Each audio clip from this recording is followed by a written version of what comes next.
are still busy history taking. We talked about how to take history. We mentioned all the steps that you take when you are taking history. I think we did that, starting with your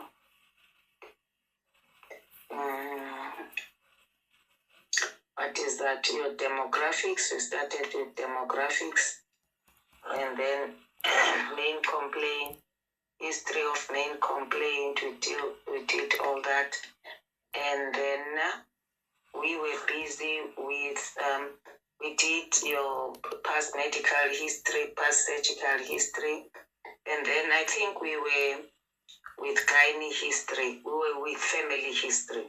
I just want to mention some things concerning the family history and genetic history.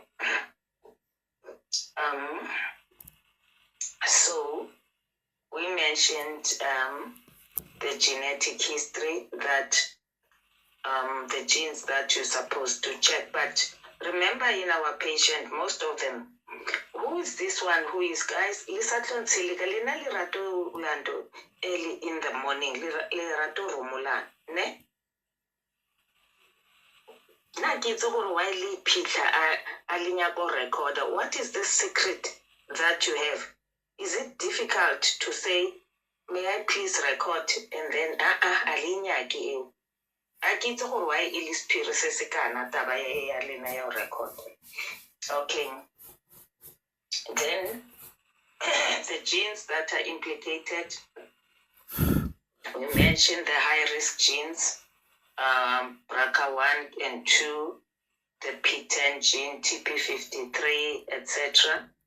And then the others, moderate risk genes, ATM check 2 and others. And then you must keep in mind that our patients, most of them, in fact, all of them, they know nothing about genes. Most of them, they have not had any test for genetic mutations. But it's just for you to know that it is important, more especially to those patients who have maybe family history, those patients, the young patients who present with triple negative cancers, etc. And then we mentioned the fact that only 5 to 10% of breast cancer is hereditary. And then now, when you are taking history, what are the things, I think we talked about this, what are the things that will make you suspect that the patient has it's probably genetic history? Because having a family with breast cancer doesn't necessarily mean that it's hereditary. I'm sorry. What are the things that will make you suspect that the breast cancer is hereditary? Because, as I've said, just having family members having breast cancer, it doesn't really mean that they are it's hereditary breast cancer. Remember, last year we mentioned things like that. If you have a patient, more especially in those patients, the patient that is young, the patient is less than 40 years, and then this patient also has relatives who have breast cancer, and the relatives had breast cancer at an age less than 50. So that is suspicious. So for the patient herself, it's a patient less than 40 years, and a patient who's having maybe the minute there's bilateral breast cancer, you must suspect. And also if the breast cancer is invasive lobular cancer, and then if there's this patient also has ovarian cancer or has a history of ovarian cancer, you must suspect that it might be hereditary. The patient having relatives who had breast cancer or any other cancers, more especially they had cancer at an age less than 50 years. These cancers were diagnosed at an age less than 50 years. And if there's history of male breast cancer in the family, there's a history of male breast cancer in the family. So these are some of the things that make you suspect genetic history.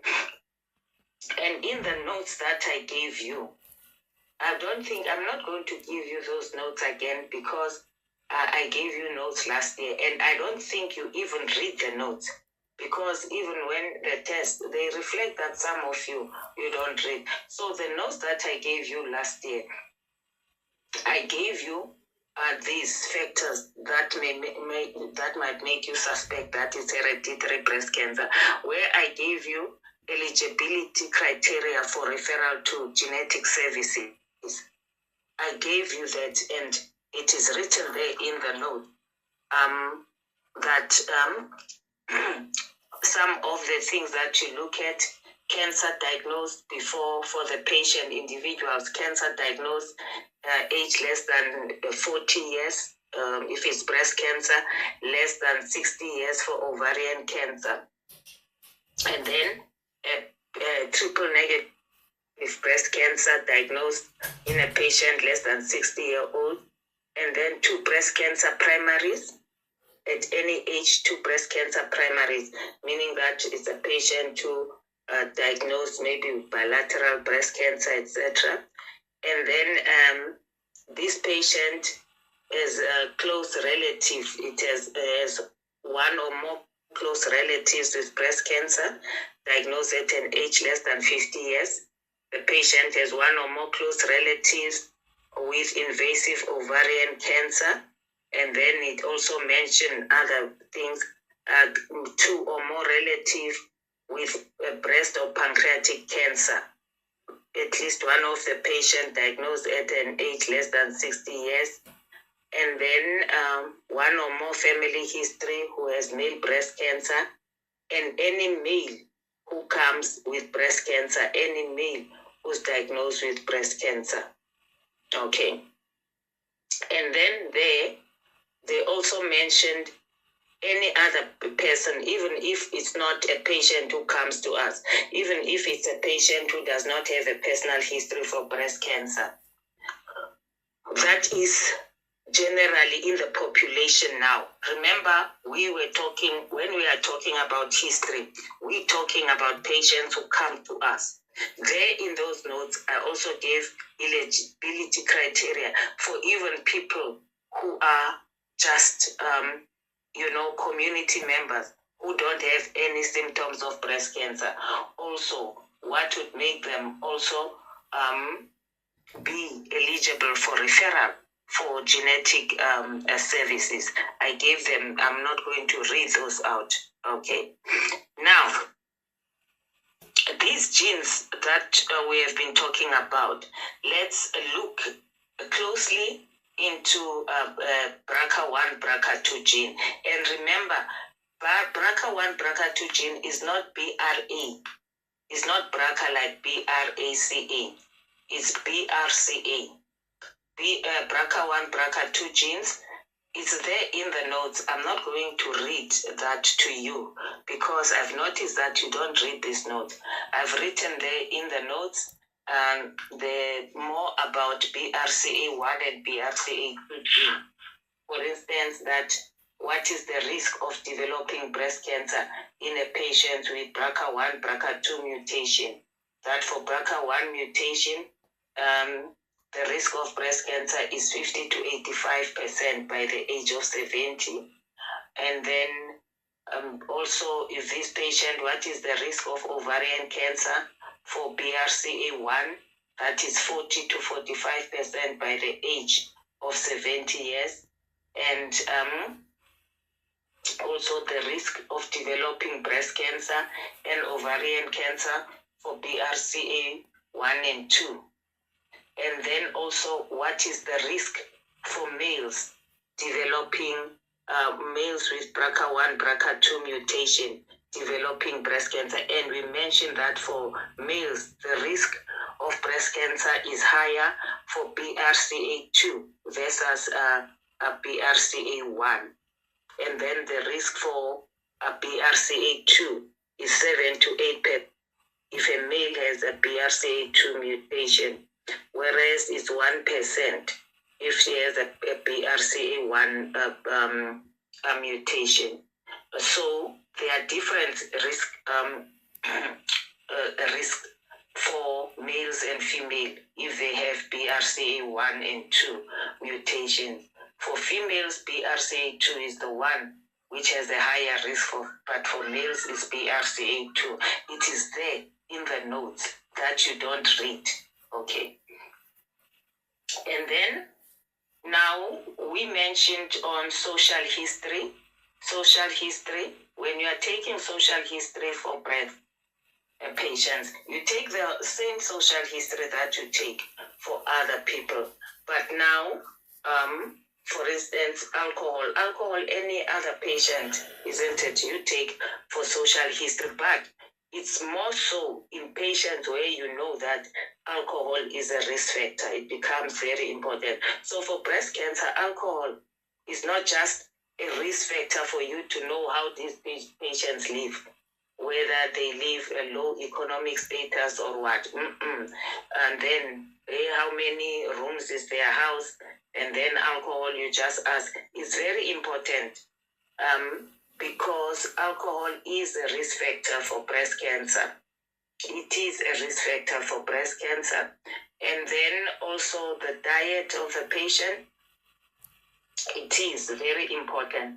I'm mentioning the same thing that I mentioned last year, that if you look at the Western texts, the Americans, etc., those first world countries, now when you take history for breast cancer risk factors, they consider social history, more. They put a tie-up. Diet for any cancer now, obesity, physical activity, they put it very high up. But for us, I say risk for breast cancer, you start with all those gynecological history, etc., etc. Okay. And then smoking, we mentioned that it has not been validated. Smoking, it has not been validated as a risk factor for breast cancer, but if you mention it, it's fine. But you cannot mention it up front if you are asked about risk factor for breast cancer, unlike in many other cancers. And also the fact that smoking also affects, wound healing, and smoking increase the risk of infections. And smoking, smoking also amongst our patients, please do not forget, when you go out there, you see these patients with periareolar abscesses. If the patient is not, let's say it's not a lactating abscess, you must always ask this patient about smoking, because I've seen a lot of our patients and a number of our patients coming with abscesses, and these patients are smokers. So smoking is very important. And also this one of wound infection.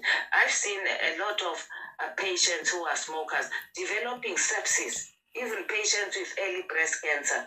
You operate on the patient, the wound does not heal well, the wound becomes septic. Remember, the sepsis affect everything there, even blood supply to the flap and all that. So smoking in breast cancer, it's not a risk factor for breast cancer per se. It's not a risk factor for breast cancer. So when you mention smoking, you mention smoking in the context of wound healing, etc. But if you have a patient with an abscess, then the smoking is a risk factor for developing abscesses. More especially the retroareolar, periareolar abscesses. and more so when they are recurrent, because these abscesses, you find that they recur, they are recurring. Okay, but for breast cancer, unlike other cancers, it's not it's not really a risk factor. And then, I'm sorry, HIV has not been validated as a risk factor for smoking, but we cannot say it is not. So when you mention HIV or smoking, we were not going to say wrong, you understand, but don't mention those up front. You can mention them lower down there, but we will never really say you are wrong. It is not, because really we might find out later that they are. It's only that they have not been studied extensively. And then, sorry, you have also other risk factors there that have been mentioned, which are not really from the history. For instance, your obesity. Obesity is not a risk factor that you find from a history, rightfully. It's not something you ask the patient, are you obese or not? It's something that you determine, although you mention it in risk factors when you are doing your history. It's not really. And then bone density, the density of the breast, bone density, height, etc. Those are things that are mentioned as risk factor, but they become a sort of a problem because they are not things that you take as history, but things that you can mention if you find them in your patient, in your history. And then you mention that, although you know that these are not part of history taking, but you have, in your assessment, you have picked them up, that they might be risk factors. And then we mentioned that in your systemic inquiry now, it's very important, your systemic inquiry, when you are taking a history for breast cancer, because you have your obs and gynae history, which is a very important obs and gynae history with risk factors for developing cancer, your obs and gynae history. And the other systems, when you ask about the other systems, it's just for you now to determine whether this cancer has spread, hematogenously, when you'll be asking about your respiratory system, your other systems, CNS, etc. And also just to determine, because remember, patients can be having other pathology as well. So your systemic inquiry is also important in your history for breast cancer. For breast pathology, remember, we always talk about breast cancer. When we take our history, I've told you that we emphasize on breast cancer because it's a killer. But your patient, the majority of the patients that you see with breast pathology have benign conditions. But we sort of zoom into the breast cancer because we don't want to miss it. It's a killer. And then in the notes that I gave you there, again, those old notes, you have more history on your obstetrics and gynae history.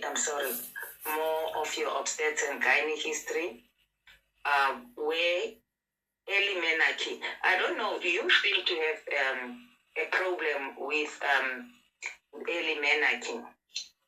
Because some of you, if you give them a scenario, they will just pick up anything. Even if you say the patient is 14 years old, they will say risk factors. You say, what are the risk factors? They say early menarche. We say early menarche is when the patient, the onset of menarche is less than 12 years. And then the notes that I've given you there, and then they explain each and every one of those parameters. Age at first full pregnancy, which we say the cutoff 35 years, but some takes as 30 years. And then each and every one, even late menopause, which we said 55 years old and above, but some takes as 50 and above. all of those, low parity, nulliparity, and low parity, which we said the low parity is when the patient has about one child. Some books says one or two, but most says one child. Nulliparity, no live births. So for low parity, they have one live birth or one full-term pregnancy. And then breastfeeding we said at least a minimum total of 18 months, which is protective, meaning you add all the pregnancies that the patient has had. And then the parity, remember we say parity, the more children the patient has, the more protective, or low parity and nulliparity. And then each and every one of those in the notes, I have explained it even further. But you like notes, but I don't think you read these notes. Where I've mentioned that early menarche, they say there's a reduction of 5 to 10% for each year of delay in the onset of menarche. So meaning that a patient, let's say, who had menarche at 13 years, a patient who has menarche at 13 years, he has about 10 to 20% less risk than that patient who had menarche at 11 years, for instance. Okay, so the more the delay in menarche, the more protection. And that age at first full-term pregnancy, they say there is an increase in risk. The increase in risk is immediately after the first pregnancy. So increase in risk, although they say early, let's say if you have your child earlier, you have a child earlier than 35 years or 30 years. But even for those who have children maybe at a later age, a few years after pregnancy, there's a risk, or there's an increased risk, but then this risk decreases after 10 years.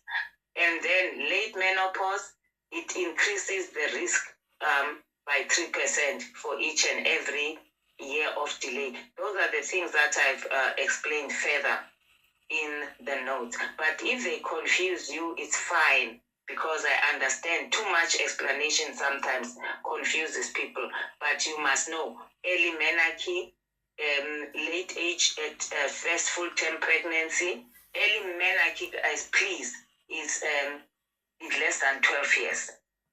And then the age at full-term pregnancy, if you say 35 or 30, I can't penalize you even for 30. 35, some books says 30. That you must know. And what do you mean by breastfeeding? That 18 months is protective. Those you must know. That explanation that I've given you, for those who would remember, those with good memories, is fine. But if you think that it is going to confuse you, then you can drop that information, as I've said. Any questions? These are the things that we did last year. And then I also in the notes gave you the risk models, the risk calculating models, because remember, breast cancer, for people who are symptomatic, that is the history I was giving you, the risk factors that we ask the people when they come to us, those people who are symptomatic. But I also said, even those people who are not symptomatic, somebody in the population who doesn't have any risk for who doesn't have a lump or any symptoms suggestive of breast cancer, they can calculate their risk for breast cancer. Right. Even the ones who are symptomatic, maybe if they want to know. But it just says everyone in the population can calculate their risk for breast cancer using the models. Where we said the most validated of these models is the Gale model.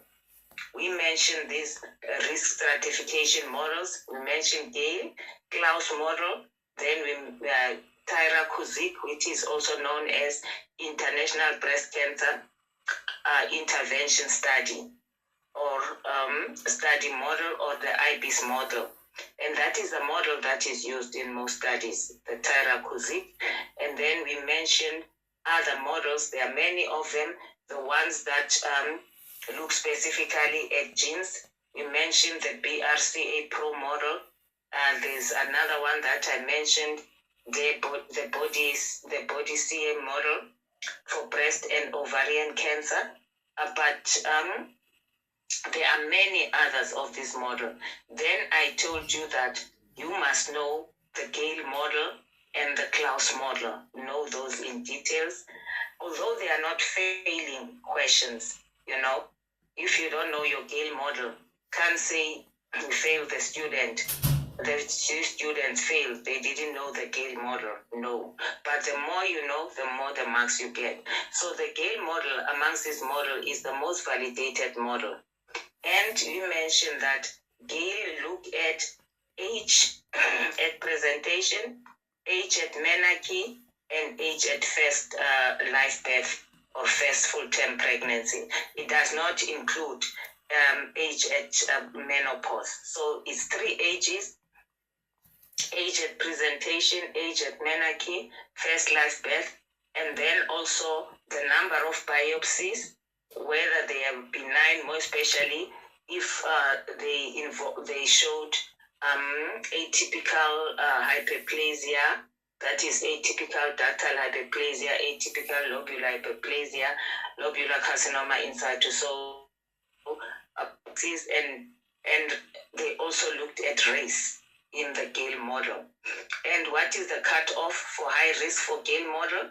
We said greater than or equals to 1.67.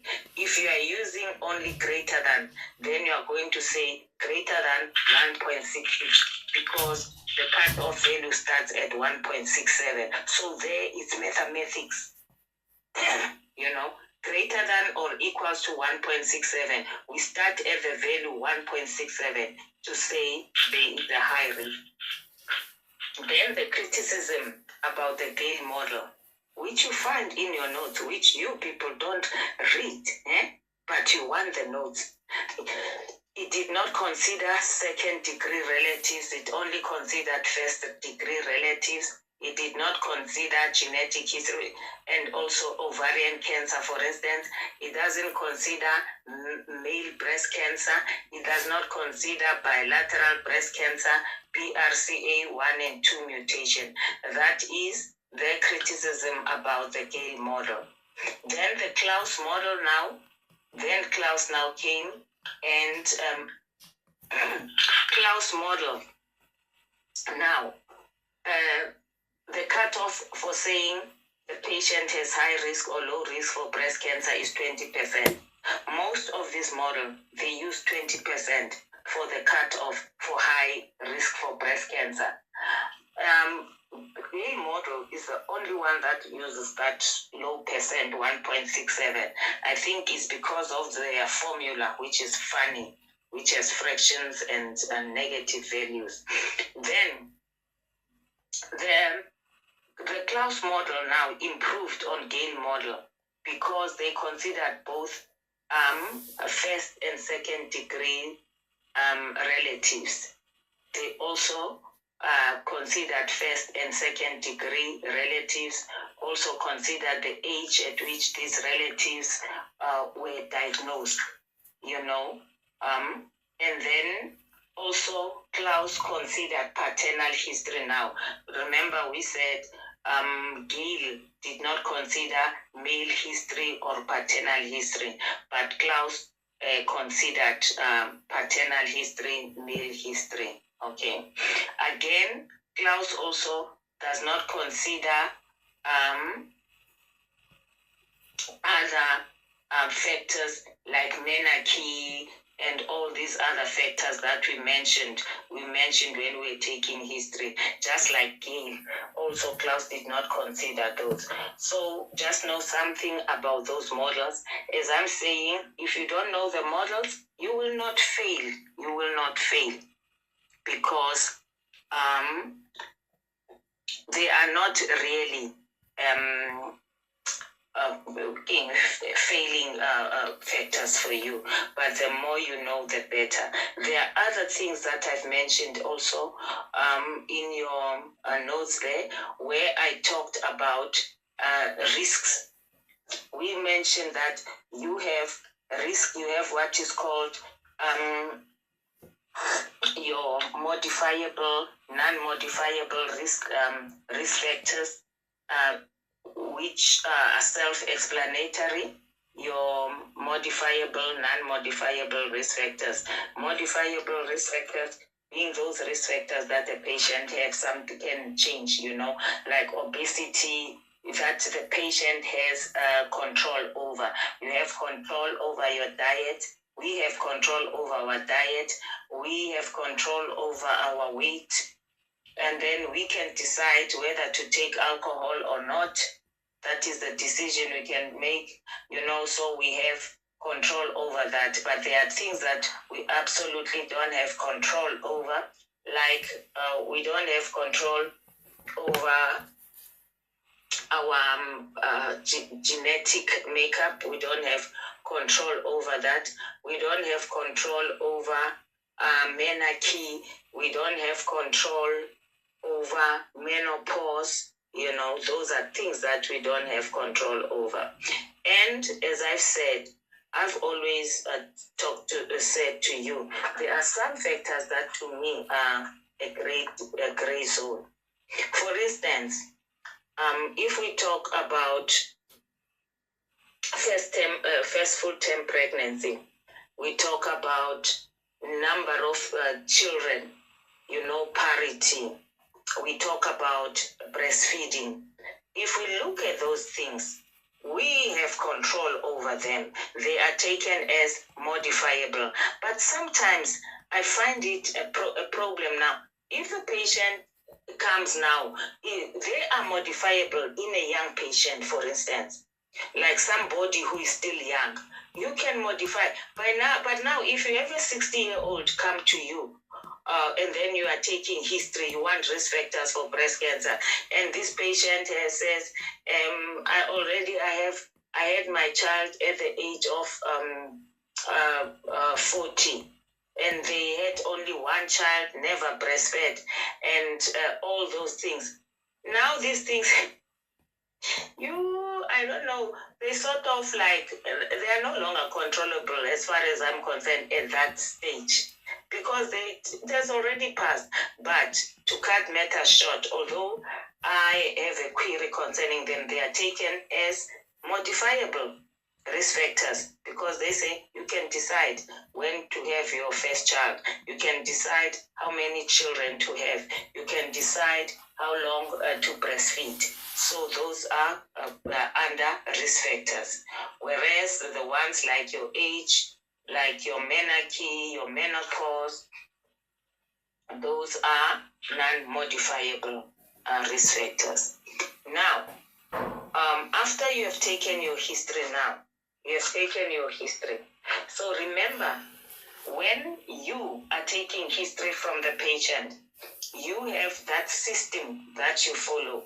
You have the system that you follow, that I'm starting with this. But remember, when you present, for instance, you present according to show that you know the history for breast cancer.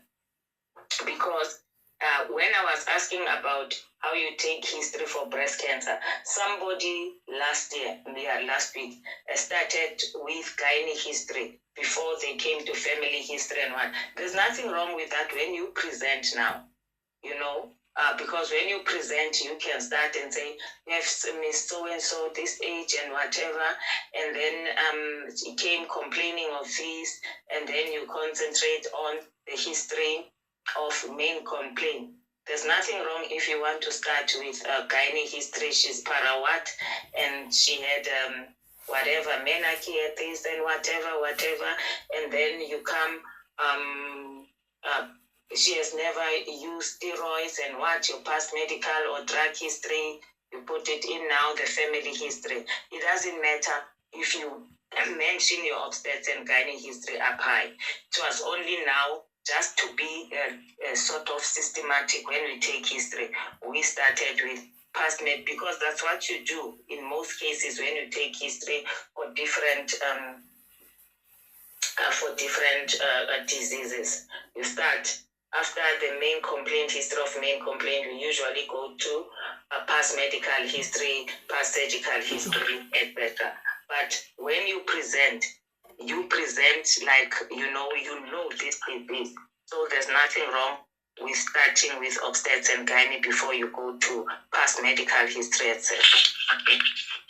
And at the end of your history taking now, you must be having an idea as to what your patient, what the diagnosis is. You must have differential diagnosis. These are the things that we talked about last time. Talked about if you have a patient, a young patient, somebody mentioned up front that the age of the patient, although it's a risk for breast cancer, because the older the patient, the more it is breast cancer.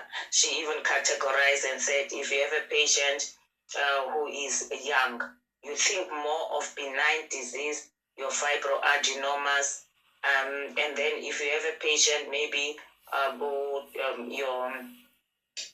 the ages of 30 to 40, between those 40, 60, you'll be thinking more of conditions, more fibrocystic conditions, your phyllodes tumor, etc. So she mentioned that below the age of 60, you think more of benign conditions and pre-malignant conditions, whereas beyond the age of 60, you think more of breast cancer. But does that mean, please don't say it means that patients younger than 60 cannot have breast cancer. We're not saying that. So now you'd have taken the history, you would now you consider the age of the patient, you consider this lump that this patient has, but also the history of the main complaint, the duration, the onset, the duration, is it growing fast or slow or that? Then your differential diagnosis now will be, this is most likely benign. This is a teenager. She has this lump that is not growing or is growing very slowly. It's a fibroadenoma. This is a patient who comes, this patient delivered about the baby. She delivered the baby maybe about 2 weeks ago or a month ago, 3 months ago. She's breastfeeding and she has this, now she has this painful breast with color changes, and it's, so here I think this might be mastitis. She didn't complain of a lump. This might be mastitis. If she's breastfeeding, she complained of a very painful lump. You think of an abscess, isn't it? And then if it's so you think according to the age of the patient and all those, the onset, duration, etc. Here's this patient. She has this breast lump. And when I was asking in the history of the main complaint, and also in the past medical history, she gave me a history of TB, that she had TB, and then she doesn't have any other risk factors for breast cancer, family history and all that. Oh, this patient, this lump, although it's rare, it could be TB that this patient has. So you use the information that you got in the history. And this is a patient, it's a male patient. She comes with enlargement of the breast, and then this patient is on ARVs. I think this might be gynecomastia. I think this is more gynecomastia. And then this is a male patient coming with this history. This lump, the onset is short. They say this lump is growing fast, and he also complained of skin changes. This cancer. I know cancer is very rare in males, but my most probably the diagnosis or your first differential here, it might be a breast cancer. So these are the things. Let me just answer that. Okay then. So any questions? We've taken too much on this history. These are things that we did last year. Any questions? Any questions? Then I'll go through examination, which we did last year. Remember, we did breast examination and gave you notes on this. And also, I'm going to talk to Dr. Becerra. There is a book that Dr. Becerra, something that he wrote. You know, Dr. Becerra compiled something for breast cancer, a booklet for breast cancer when he was still in 4th year. So I'm just going to look. It looks good. I just looked at it once. It looks very good. So what I'll do, I'll just read through it. And then from there, I'm going to ask him for maybe if he can give the students the information concerning that to read, because looking at it just at a glance, I think it is very, very good. And it will be very helpful to you students, okay? Then we talked that when you are examining the patient, you follow the same steps as any other patient: inspection, palpation, percussion, auscultation, where inspection and palpation take more of most of this examination, inspection and palpation. Then auscultation and percussion, they take now, they come in when you are examining your systems. So with inspection, we mentioned that the patient must be inspected both in erect position and in a supine position. So you don't just inspect in a sitting or standing position, also in a supine position, but most of your inspection must be in a sitting or standing position, erect position, because with a sitting and erect position, you can see things like asymmetry of the breast. It's easier to see asymmetry of the breast. And then, so what do you inspect for? You inspect for symmetry of the breast. You look at the color changes of the breast, and you look at other obvious changes in the breast, like is there any skin feathering, dimpling, any bulges in the breast, because sometimes you can even see on inspection, you can even see the tumor on inspection. And then you look for changes and other changes in the skin besides color changes, port orange ulceration, satellite nodules.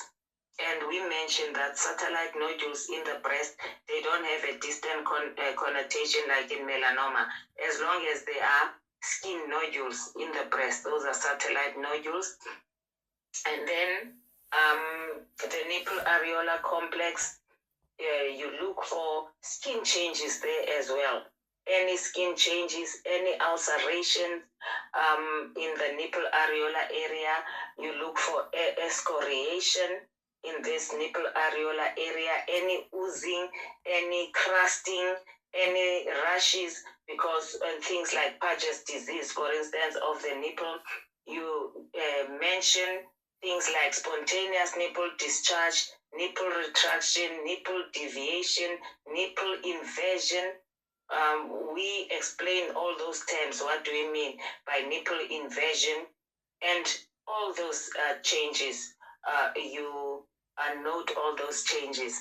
And then whilst you are inspecting the patient, you also ask the patient to raise the upper limbs up above their head, and then that helps now to accentuate some of the skin changes, for instance, like skin puckering or skin dimpling, where those now become more apparent. And then You also inspect the inframammary fold of the breast. You inspect any changes in the inframammary fold of the breast. There might also be obvious tumors in rare cases. By that, you also look at the axilla, because in rare cases, there might be visible lymph nodes in the axilla. Sometimes these lymph nodes are very huge, and they might be visible in your visible lymph node in the axilla. So that is your inspection. Then from there, the palpation. We mentioned that palpation. You palpate. You don't palpate this patient lying. You don't palpate the patient lying flat, lying supine. I'm sorry, you don't palpate with the patient in an erect position. The patient might be lying supine, but as the patient is lying supine, the patient must be, you elevate the head of the bed. You elevate, it must be sort of like in an anti-Trendelenburg position, where the upper part of the body is elevated. And you can use this by using the facilities of the bed, and the bed must be elevated about 15 to 30 degrees. 30 to 45 degrees, 30 to 45 degrees.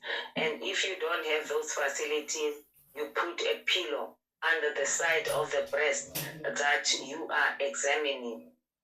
And if you look at your textbooks, they like that maneuver where the patient must put the hand under the occiput, under the forehead, which is a method for me, I don't really like that method, but it is defined in the books. If you mention it, I cannot fault you, but I don't like, I want the patient's arms to be next to the patient, alongside the body of the patient, to the side, the arms. Then from there, you start with your palpation. You start with light palpation and then deep palpation. When you palpate, we mentioned the fact that it doesn't matter how you palpate. You can move from cranial to caudal, or caudal to cranial. That is superior to inferior, inferior to superior. You can move from medial to lateral, lateral to medial. It doesn't matter. You can move in circles. You can divide the breast in radially, in wedges, that is radially, or circular clockwise, anti-clockwise. It doesn't matter, as long as you are going to examine the whole breast. Whole breast meaning that the 4 quadrants of the breast, the upper, inner, upper, lower, and then your lower, outer, lower, inner, your nipple areolar complex, and then the axillary tail of Spence, which is part of the breast that extends into the axilla. As long as you are going to examine all those parts, it doesn't matter. And when you examine, we mentioned that you examine with the palmar aspect. We examine with the palmar aspect of your hands, of your fingers, not with the palm. I'm not saying examine with the palm, the palps of the fingers. That is what I mean. Palmar aspect, the palps of your palms. That is what you use. Your first, your last 4 fingers. And then with the other hand. So remember, you are standing on the side, on your right side of the patient. Then you're examining with your right hand. The other hand, you use it to support the breast. You use it to support the breast. And then you palpate initially, light palpation, then you go to deep palpation. And then when you find a pathology, you go into detail describing the pathology. Remember, when you find a lump, you have those 25 facts that Prof usually like to ask students about.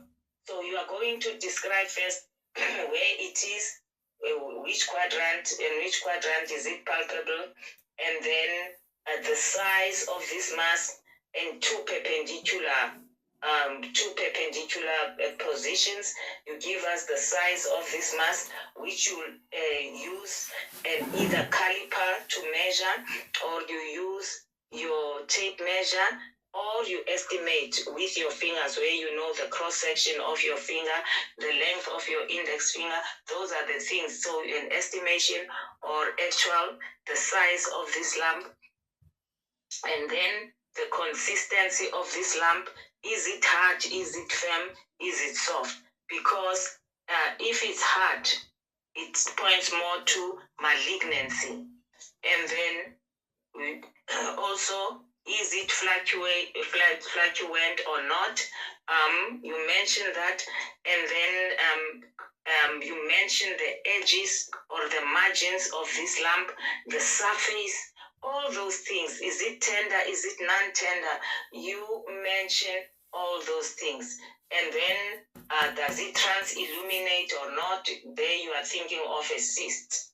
And cyst, remember, cyst, they might be soft, but cyst can also be hard. Cyst can be soft to firm, but sometimes they are hard. If they are, that cyst is tense, is filled, it can be hard.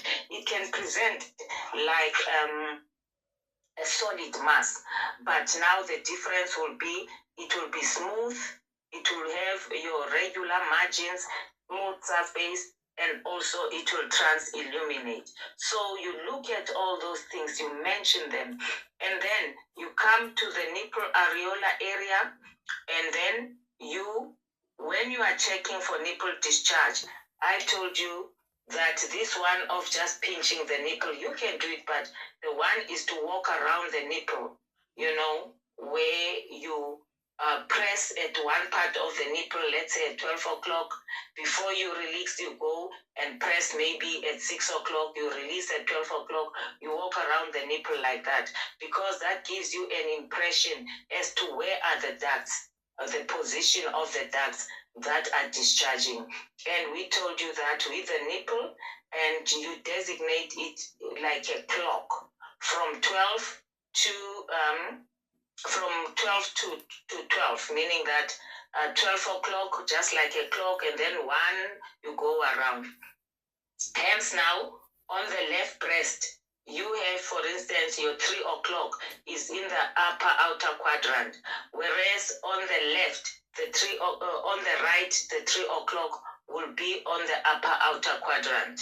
Okay, so that is the examination. Then you go to examine your lymph nodes. The examination of the lymph nodes, it needs to be demonstrated. For those who are in the breast unit, ask me at least to show you examination and demonstrate. And we said we have 2 methods of examining the lymph node. The method where you put the patient, you face the patient directly, they put their hand, if you are examining the left axilla, they put their arm, so the patient you'll be examining the patient's left axilla, they will put their hand on your right shoulder, and then from there, with a slight flexion at the elbow joint, then you go in with your right hand, you palpate the axilla, and when you palpate the axilla, you'll be able to tell, you must tell whether there are palpable lymph nodes or not. So it's either there'll be palpable lymph nodes, there are no palpable lymph nodes, and where are these lymph nodes situated? Do you think they are anterior group, they are lateral group, etc.? And then are these lymph nodes mobile, freely mobile? Are they fixed? Are they matted lymph nodes? Are they hard? Are they hard? Are they firm? Are they soft? Are they rubbery? Remember, lymph nodes, if they are hard, points to malignancy. If they are firm or soft, it could be inflammatory. Soft, mostly infective. Rubbery, lymphoma. Those are the things you learned in internal medicine. And lymph nodes being fixed to underlying structures or overlying structures. The lymph nodes are matted. And we said, what are matted lymph nodes? We said just by explaining theoretically layman's term, matted lymph nodes are lymph nodes that are attached to each other or to one another, but with palpation. Sometimes it is very rare that you can feel that here are the lymph nodes, they are connected together, right? So we said, so clinically, it is said that any lymph node that is 3 centimeters or more, so this lymph node is mobile and is very big, is 3 centimeters or more in size. We assume that this lymph node is big because there are many lymph nodes that are attached to each other. So matted lymph node, if lymph nodes are fixed, whether they are big or not, we don't use that term matted. Matted lymph nodes is when they are mobile lymph nodes, but big lymph nodes, 3 centimeters or more in size. Those are the matted lymph nodes. So those are the things that we talked about. And when we were talking about examining, I'm just going back. When we are talking about examining the lump, we mentioned the fact that you have to differentiate between a tumor that is freely mobile and a tumor that is attached to the skin or to the underlying structures.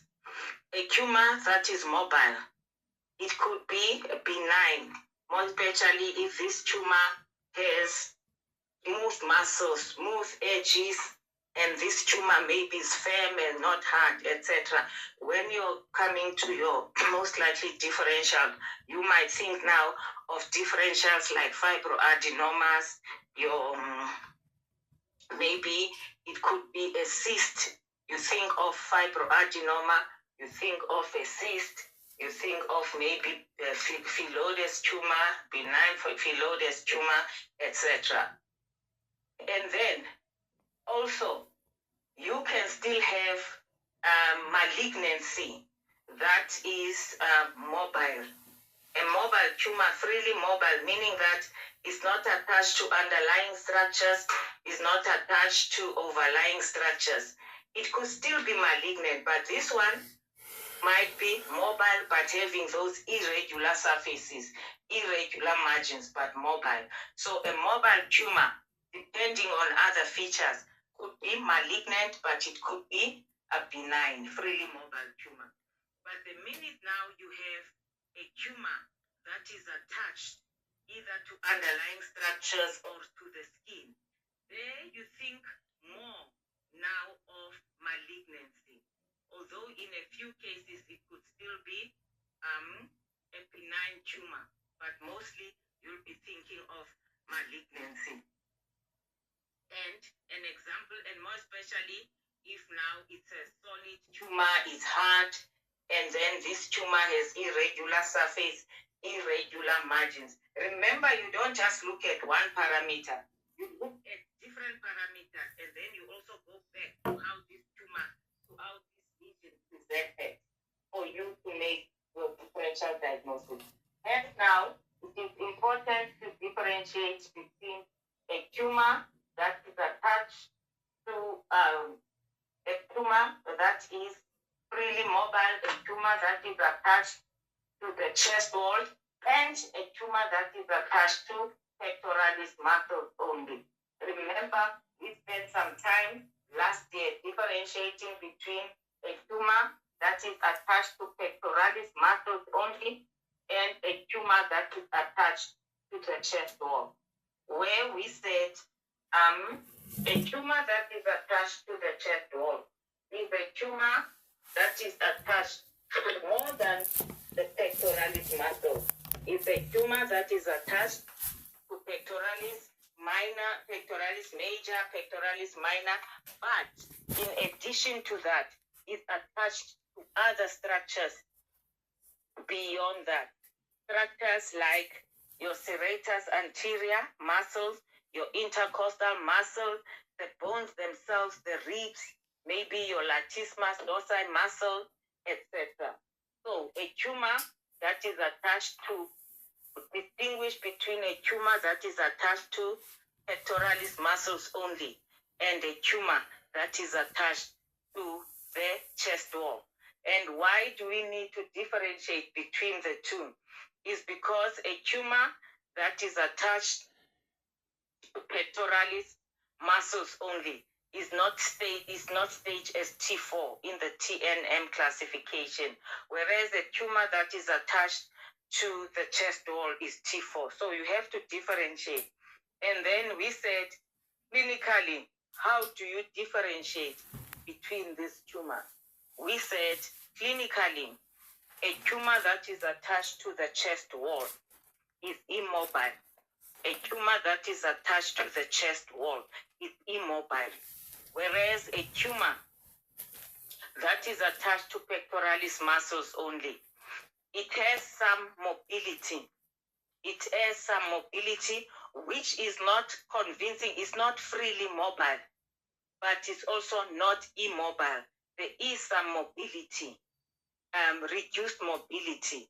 And then now you suspect that this tumor is attached to pectoralis muscles. And how do you prove that? You prove that by doing the maneuver, which maneuvers is either the patient, you ask the patient to lift up the upper limbs, where now, as the patient is lifting up the upper limbs, you might even see the tumor moving as the muscles move. But you don't only rely on that, you go now and palpate. And when you palpate now, it's either this tumor will even be less mobile than before, or now it will be immobile. And then now you said, no, I suspected that this tumor is attached to pectoralis muscles only because it has this reduced mobility. Now I have proof that it's attached to pectoralis muscles only. Or you can do the maneuver of a patient holding to the waist tightly with both hands. And then again, now you go, and with that also, when the patient does that, sometimes you can see the tumor also moving with the muscles. And then you go and palpate again. When you palpate, either the mobility is more reduced than before, or now that tumor has become immobile. That tumor has now become immobile. And then now you say, this tumor is not attached to the chest wall. It's attached to pectoralis muscles. And remember, please, you don't always do, you like this maneuver. You only do the maneuver when you suspect that the tumor is attached to muscles only. If the tumor is freely mobile, you don't need to do maneuvers. If the tumor is immobile, attached to the chest wall, you don't need to do maneuvers. You only do maneuvers when there is that reduced mobility and you suspect that the tumor is attached to the pectoralis muscles only. Okay, I've been talking and talking. Any questions? Any questions? And then lastly, we said a tumor that is a tumor that is attached to the skin. We said we differentiate between a tumor, there's a tumor that is mobile, freely mobile, is not attached to the skin, and then not attached to the chest wall, or a tumor is not attached to the skin. Then we have a tumor that is attached to the skin. In between, we said we had what is called skin feathering or skin dimpling, where we said a tumor that is skin feathering or skin dimpling is when the tumor is attached to the skin through a few fibrous strands, maybe 3 or 4. Then when you are trying to move this tumor sideways or up and down, you see one dimple that forms in the place where this tumor now is being, the tumor is attached, is being pulled by those fibrous strands or Cooper's ligament, and then it creates a dimple as you are moving the tumor. There's one dimple. So we said that skin dimpling or skin feathering. And we said that one, according to TNM staging, is not attachment to the skin. The tumor is deemed attached to the skin the tumor is deemed attached to the skin. When the tumor is attached to the skin, when you move this tumor sideways, you see wrinkling. I'm sorry about the note. These people who like to phone early in the morning, is when the tumor is attached now to the skin by more fibrous strands now, in such a way that when you are moving this tumor sideways or up and down, this tumor does not form one dimple. This tumor now, you see the skin wrinkling over a wider area, right? And also, when you're trying to pinch the skin of the tumor, you can't pinch the skin of the tumor. That one now is attachment to the skin. Although, according to the TNM classification, they do not take that as a T4. If they don't mention it, but we take that as T4. We say that is a tumor attached to the skin. Tumor is attached to the skin. Any questions? Any questions? Yes, hi, Prof. Good morning. Good morning. Good morning. So, in the exam, if that would come, do we take it as T4 or do we write what we have in the TNM stage? No, you take it as T4 because we take it as T4.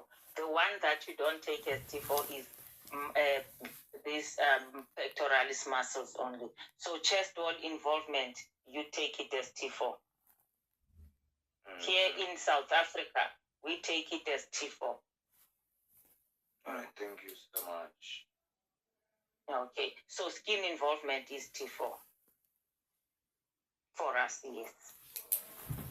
Okay, so even when we stage our patient, we stage them as T4. Okay, any other question? Any other question? And then now, you go now to your systemic examination. Your systems examination now, that's where now your percussion and palpation will come in. Where now you start with your chest, you percuss, you palpate. Now you use all those, the chest is resonant on palpation, is dull or is stony dull. So if it's stony dullness and when you palpate, decreased entry, then you think now of your pleural effusion. Remember, the patient could also be having bone pneumonia and all that. They can have breast pathology and other pathology. So your patients, the abdomen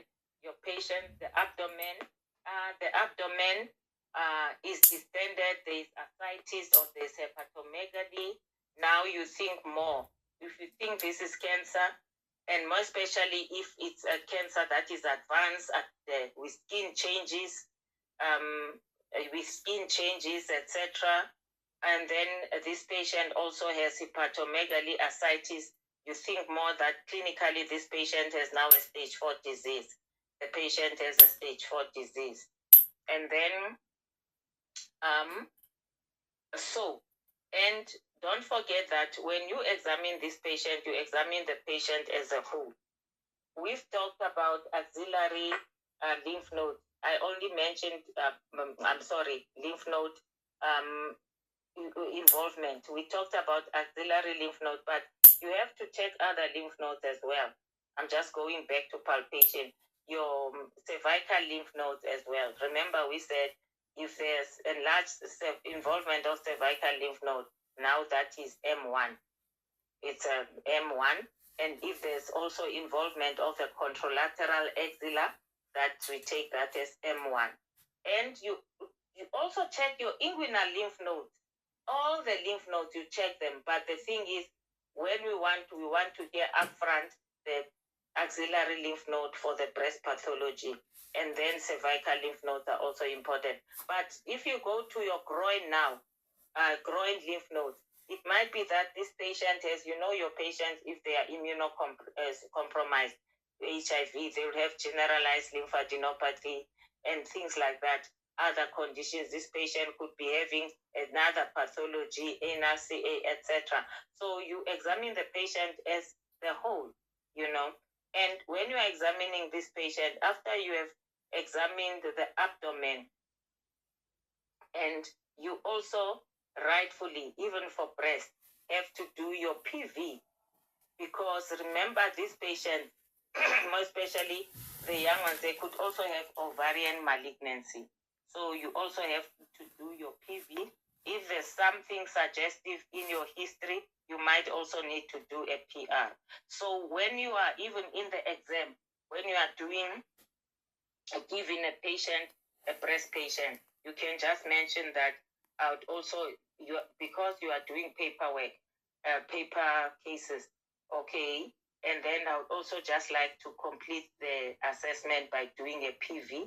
And then if they ask you what's the relationship, you say no, patients with breast cancer, they can also have other conditions, and more especially ovarian cancer, some gynecological problems, uterine SCA. So a PV is also important to complete your assessment, okay? So I don't know if there's any other thing that I've left out in the examination. Then I didn't talk of Peau d'Orange. Guys, we talked about Peau d'Orange, what Peau d'Orange is last year. Anyone who remembered, what did we say? What is Peau d'Orange? What's Peau d'Orange? What is Peau d'Orange? If somebody asks you.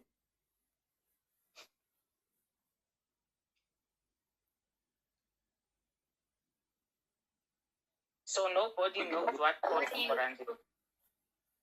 Okay. Okay, so Peau d'Orange is an orange peel appearance that is caused by when a tumor emboli invades and obstructs the dermal lymphatic channel and leading to lymphatic obstruction and skin. Yes, so yes. No, continue. I was it is commonly associated or seen in inflammatory breast carcinoma. Yes, but it can also be seen in breast carcinoma that's not inflammatory. Remember that, okay? So Peau d'Orange means that, layman means is that the skin looks like an orange peel. In what sense? Not in the color orange, but in the consistency, right? But now, what causes Peau d'Orange? So what causes, I'm sorry, I'm building that. So what causes Peau d'Orange? Student Inten Ganyanen has explained very well. This is either the blockage is caused by the obstruction of the lymphatics, obstruction or infiltration of your dermal lymphatics by tumor cells. So your tumor cells, they either block or infiltrate your dermal lymphatics. So there's obstruction of your dermal lymphatics and leading to edema of the skin and subcutaneous tissue. Okay. So this is can be found in breast cancer, especially inflammatory breast cancer. But sometimes it also you can see this edema. Sometimes you can also see edema where the skin looks edematous in fact. Why is this thing not closing now?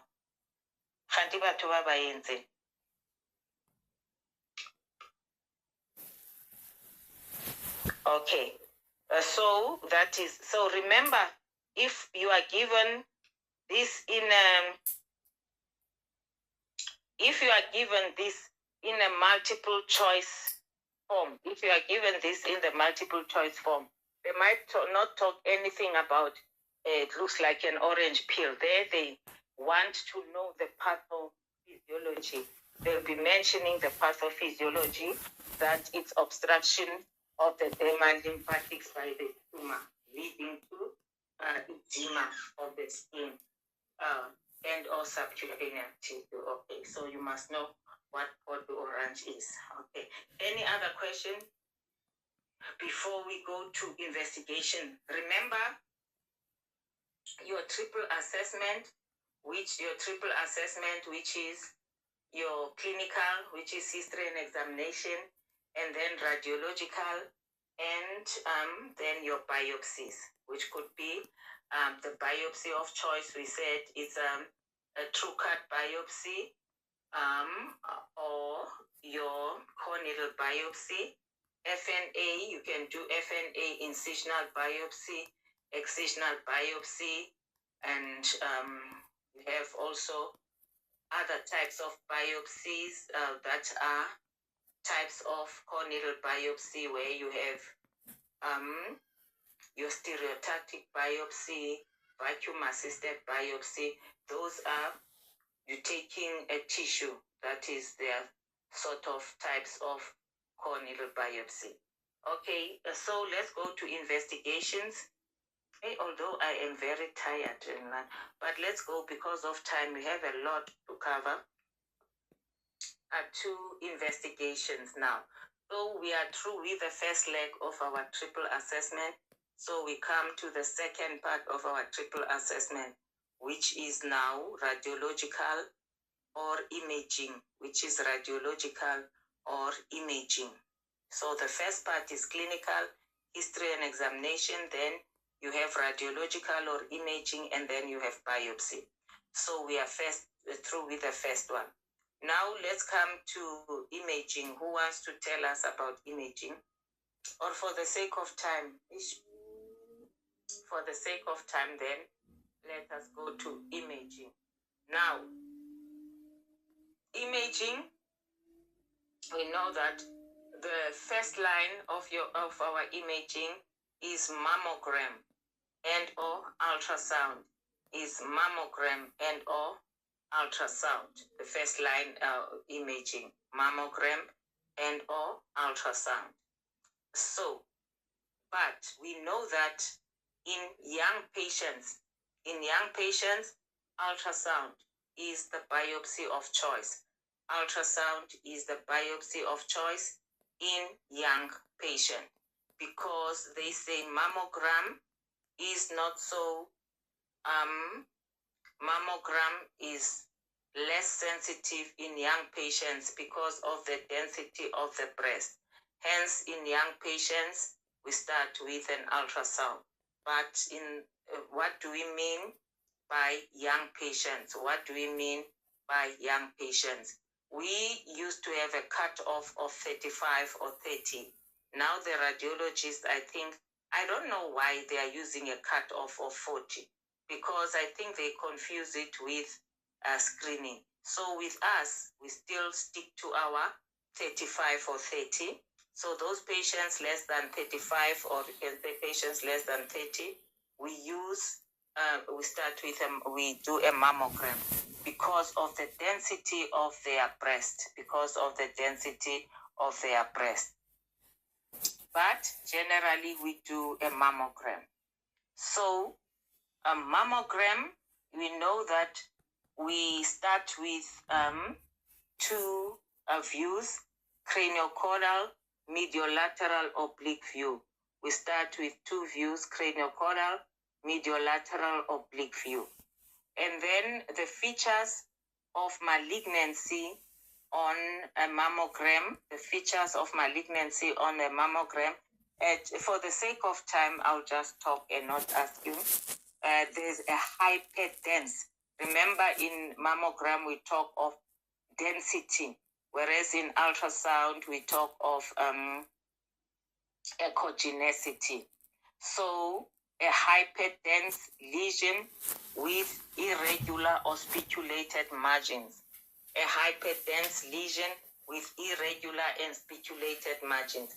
And guys, I'm not going to your students. You see this thing of calling people guys. But me, I can call you guys. But you now, you tend to talking to elderly patients, your parents, elderly people, your parents, your tutors, and then you call them guys. That one shows disrespect. Okay, students, then this thing of yours that you like to mention margins, you say features of mammogram, irregular margins. Me, I will fail you if you just mention irregular margins there, because I always tell you that the margins belong to something. These margins, you don't have just margins that are flying. You must mention the tumor first, and then you say these margins are margins of a tumor. You cannot just say irregular margins. Irregular margins of what? Of the whole breast or what? Then mark you wrong. So you must mention there that there will be a hyperdense lesion with irregular or spiculated margin, and then there might be microcalcifications, pleomorphic or clustered microcalcification. If you just mention microcalcifications, it's fine. And then with architectural distortion. And then you might sometimes see your enlarged lymph nodes. You might see lymphadenopathy, and which is evident in your mediolateral oblique view, which is the wide view that will be showing your pectoralis muscle. And then there might also be thickening of the skin, if the skin is involved, if there's spot orange. And then there might also be features sometimes suggestive of your nipple retraction. But the three things that you mentioned first is the hyperdense lesion with irregular or spiculated margin, microcalcification, and your architectural distortion. Okay. And then your mammogram now. How do you report the mammogram? We use the BI-RADS system, the BI-RADS lexicon, which is a breast imaging reporting and data system. The R does not stand for radiology. Breast imaging reporting and data system, which is that is a simple system of summarizing. If you are speaking to another clinician over the phone, when you say BI-RADS 4, they will know what is meant by BI-RADS 4.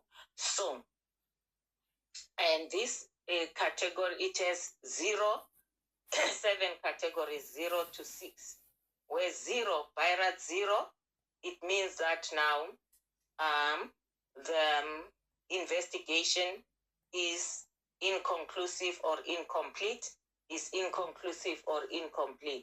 And then what does that mean? It means that you need more imaging or more views of your mammogram. You either add more views of your mammogram or more imaging. Views of your mammogram, you can add your spot compression views, and then spot compression and magnification views.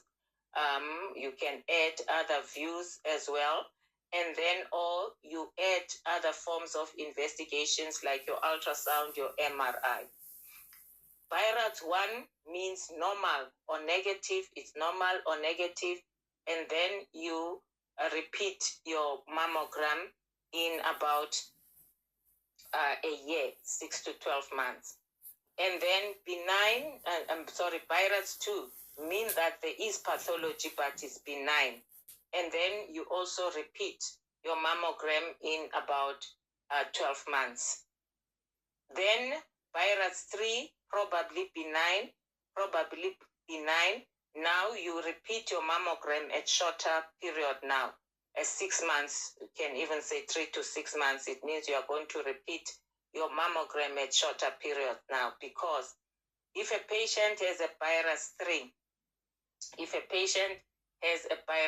up to BI-RADS 3 lesion, it means that the chances of malignancy are less than or equals to 2%.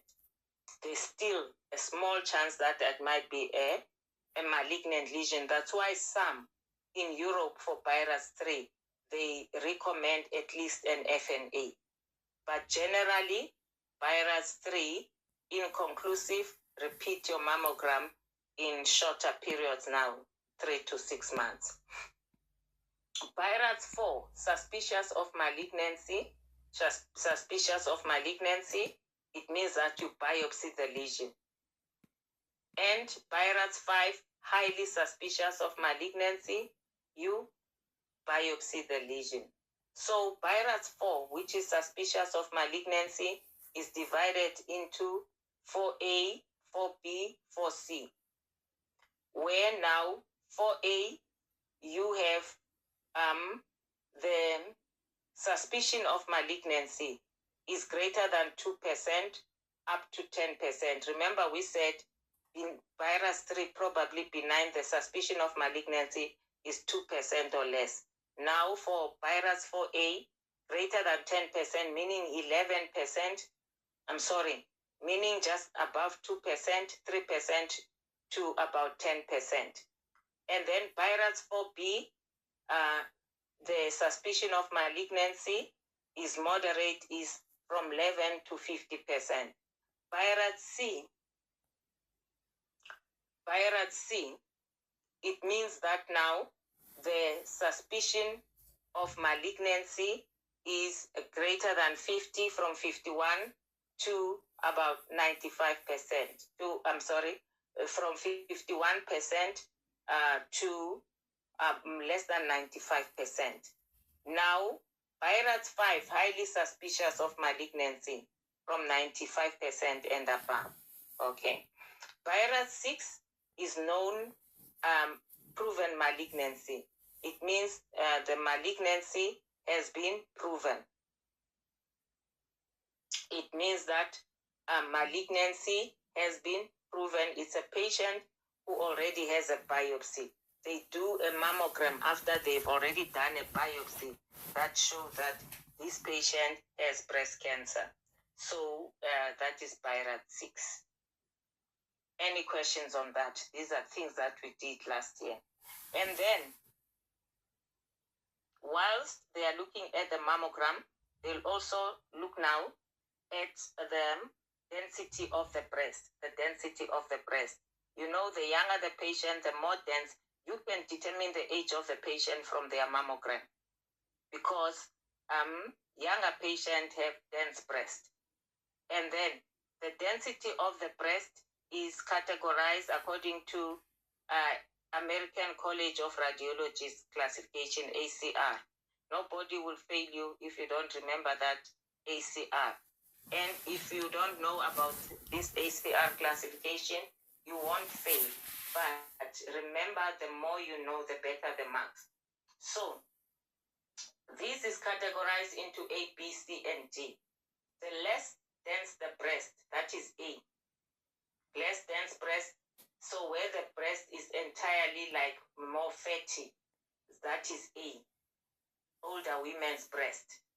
And then D is the extreme now, is for younger patients, where now the breast is extremely dense. The breast is extremely dense.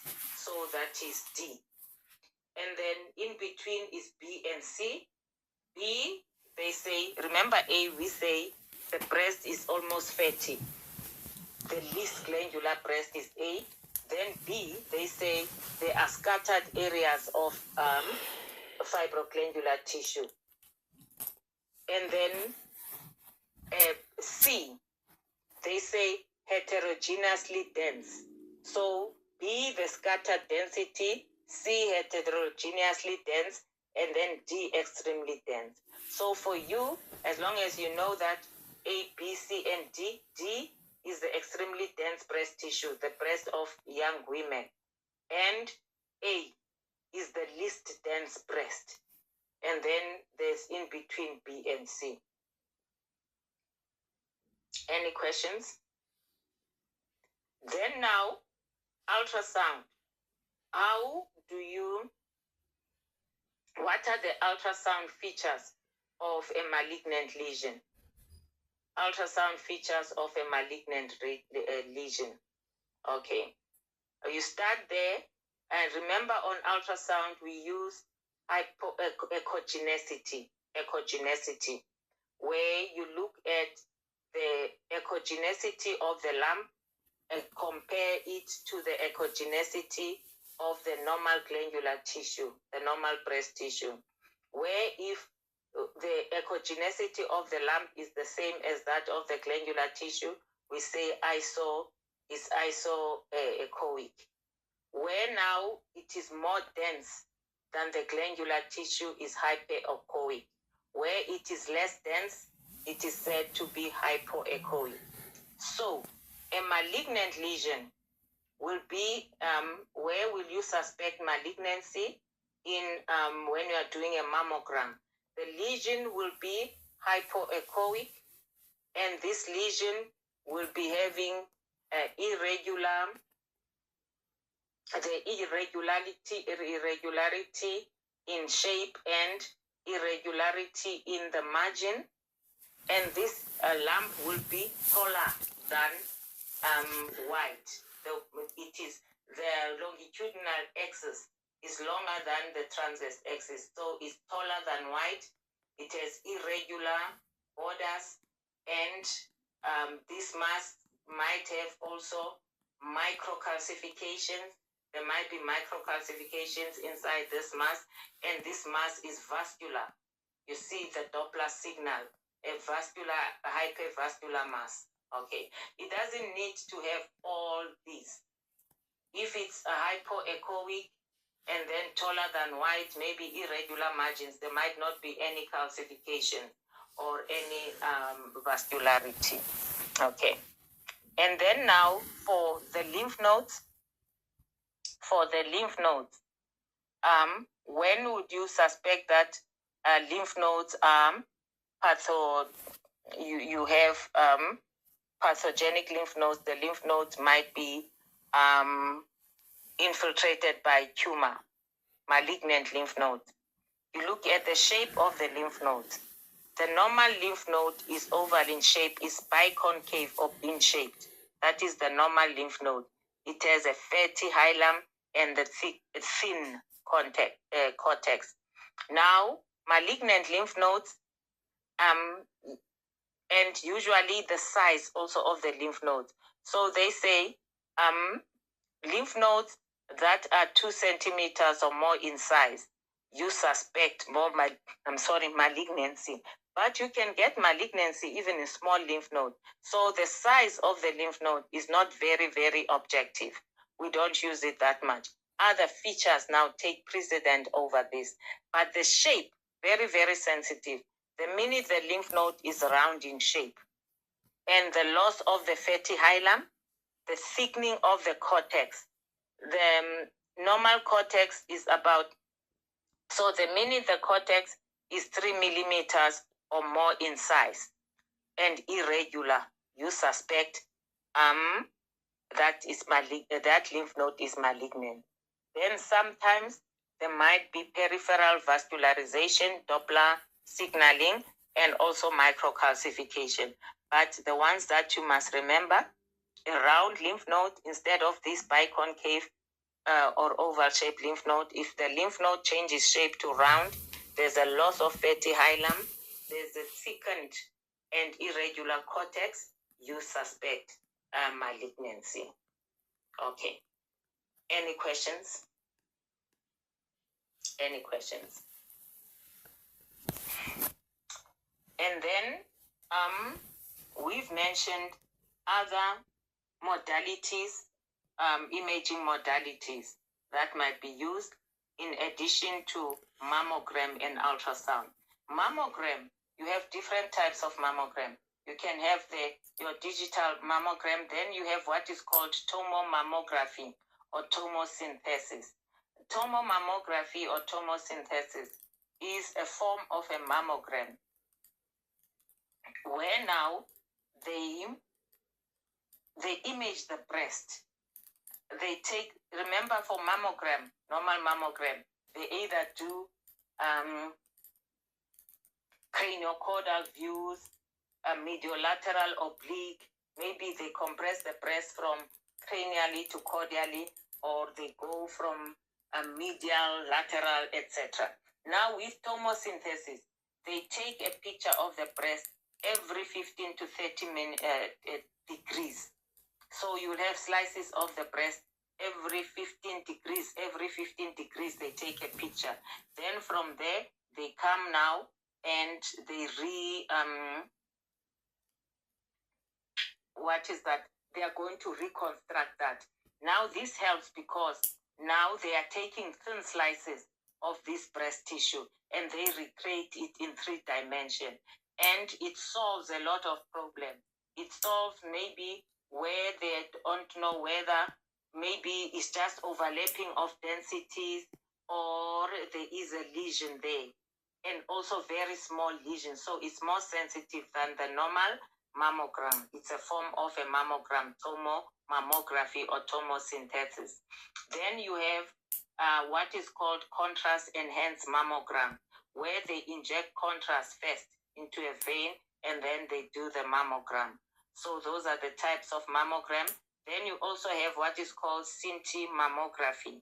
CT mammography, where they inject a radioactive substance and then do the mammogram. This is done in nuclear medicine.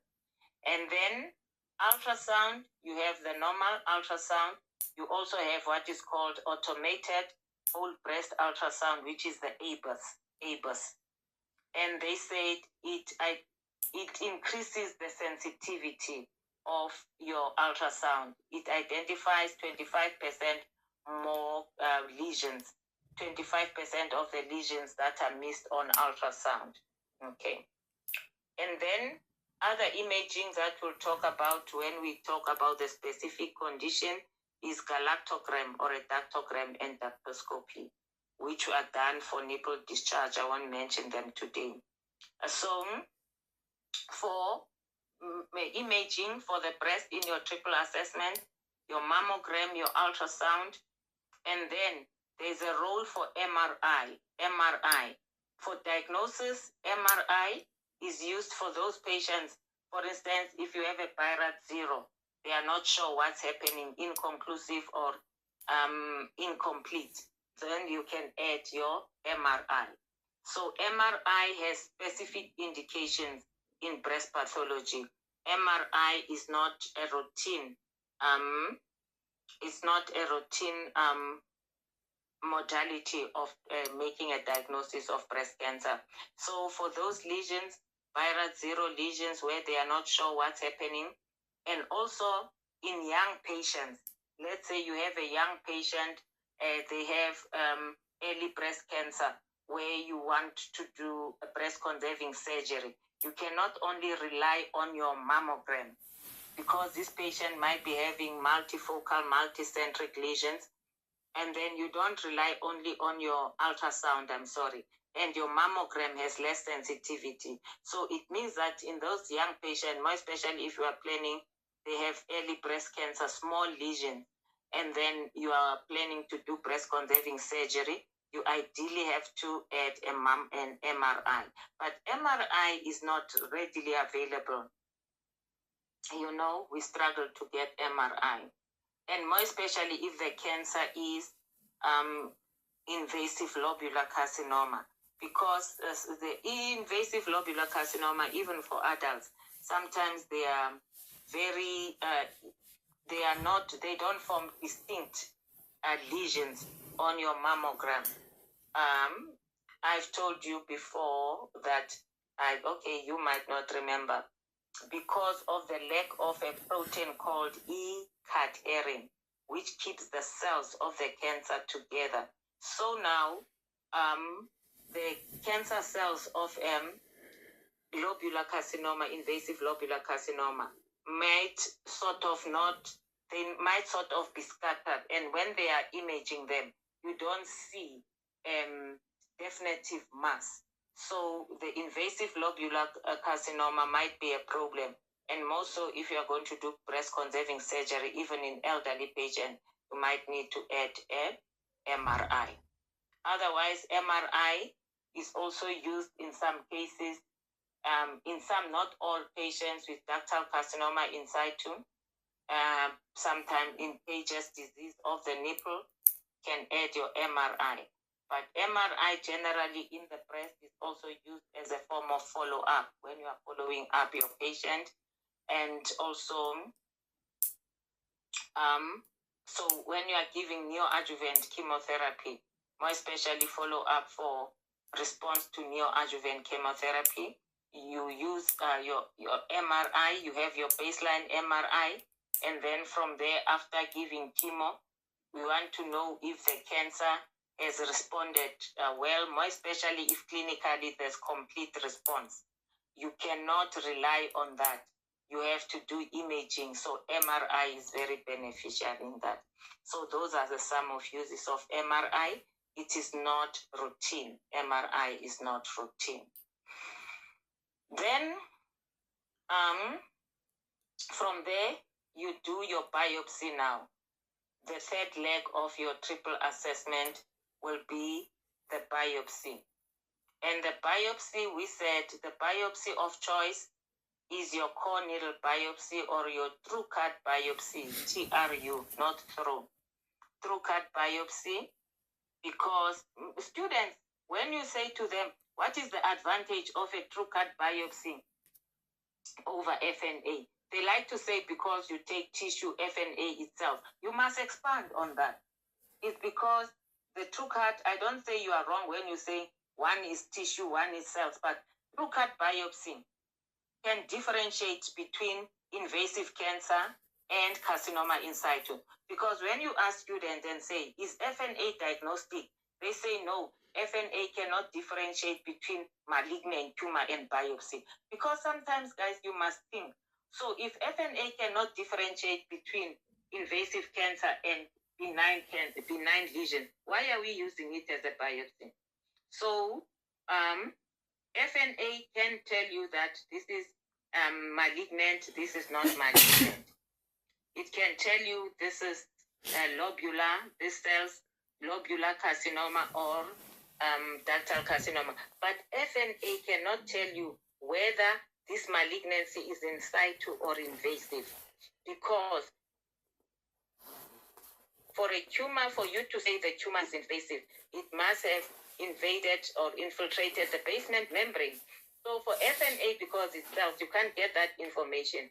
So FNA cannot differentiate between carcinoma, between invasive cancer and carcinoma in situ.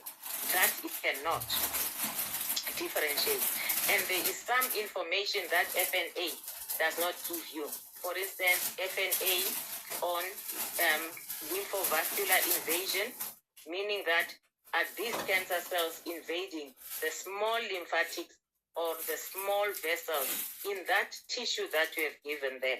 Some of you say invasive cancer cannot tell where the tumor is attached to the, but remember now it shows your ignorance that you don't know the difference between clinical examination, that true cut biopsy is a biopsy, it's a specimen, it's not clinical examination. So FNA cannot tell you whether there's lymphovascular invasion. FNA cannot give you information on tumor grading, where we grade our tumors into grade 1, grade 2, grade 3. Grade 1, well differentiated, good prognosis. Grade 2, moderately differentiated. Grade 3, poorly differentiated, bad prognosis. And for you, for the grading, what do you use? You use nuclear pleomorphism, you use your mitotic score or mitotic index, you use your tubular formation, or we say cell necrosis, tubular formation or cell necrosis. With nuclear differentiation or nuclear pleomorphism or cell differentiation, you asking yourself, this cell, these particular cells that you are looking at, do they resemble the normal tissue, or how far are they from resembling the normal cell? If they are almost like the normal cells, it's a good thing they are grade 1. You mark them, you give them, you give them, they are given by the pathologist, mark 1. The more away they are from the normal cell, their sizes, the size of the cells, the nuclear chromatin is not the same as that of the the normal cell. And then that one is now given a point of 3.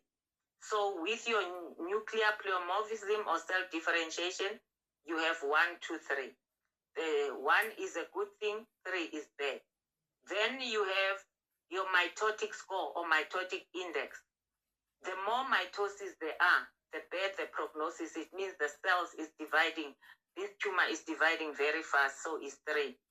Less mitotic figures, it's 1. Then 2 in between. Then with cell tubular formation, you can either say tubular formation or necrosis. If you are using tubular formation, the more tubules there are, it means it's a good thing, 1. If there are no tubules or the less the tubules formation, tubular formation is now 3. If you are using necrosis, now the more the cell necrosis is bad is 3. So these 3 parameters, they add them. So the minimum is 3, the maximum is 9. They score them 3 to 5 means good. Well differentiated is good, grade 1. And then 6 to 7, grade 2. 8 to 9, grade 3, poorly differentiated. So that you cannot get on FNA, that information, you only get it on through gut biopsy. And then again, a Ki67, which is also a proliferative index. You don't get it in your FNA because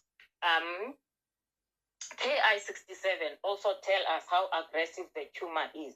So the higher the Ki67, the worse the prognosis. And then also tumor receptors, your ER receptor, your PPR receptor, your human epidermal growth factor receptor, your HER2 receptor. That information, in most laboratories, you don't get it from FNA. There are a few high volume laboratories where you get that information. But in most laboratories, you don't get that information. So, somebody's calling me again. And most examiners want to hear that, although the first thing that you must mention is that differentiation between invasive cancer and in situ cancer. That is the most important one. That's the first one you must mention. Receptors are also important. Most examiners want to hear about the receptors. We didn't mention them, number 1, because there are some centers where they can get receptors on FNA. But please don't forget to mention that when you are asked about the advantage of a core needle biopsy over FNA. Right. And those receptors, remember we said they are predictive and prognostic. They are prognostic because if a tumor is ER and PR negative, that is an aggressive tumor, for instance. Triple negative tumors are very aggressive. If a tumor is ER and PR positive, and that's a good sign, more especially if it's ER, PR negative and HER2 positive. It means the prognosis is good. If a tumor is ER, PR negative, HER2 positive, bad prognosis. Triple negative, bad prognosis. Okay. And so they prognosticate the tumor and they also predict treatment. What type of treatment can you use? If a tumor is ER and PR positive, we know we can use hormonal therapy. If the tumor is, if your tumor is HER2 positive, we can use a targeted therapy, Herceptin, trastuzumab. Okay, so receptors are very, very important. So, your core needle biopsy is a biopsy of choice. You have some variants of this core needle biopsy where you have what is called a stereotactic biopsy for clinically occult lesions, meaning that lesions that are not palpable, some small lesions that can be detected only on your imaging, and also microcalcification. You can use this stereotactic biopsy, which is mammogram assisted type of biopsy. Then there's also vacuum assisted biopsy, also for microcalcification and also for small lesions. Vacuum, those are types of core needle biopsy. And all these biopsies, the core needle biopsies, all these biopsies, even FNA and true-gut biopsy, they are done under ultrasound guidance. We're not supposed to do them blindly like we do at the breast clinic, because if you do them blindly, you can go and take a biopsy of a necrotic area, and then you find that now your biopsy is not diagnostic. So you should do them under image guidance, usually under ultrasound guidance. But your stereotactic biopsy is done under with a mammogram guidance. Then from there now, other biopsies, your incisional biopsy, excisional biopsy. Incisional biopsy, you do it if your core needle biopsy is not diagnostic.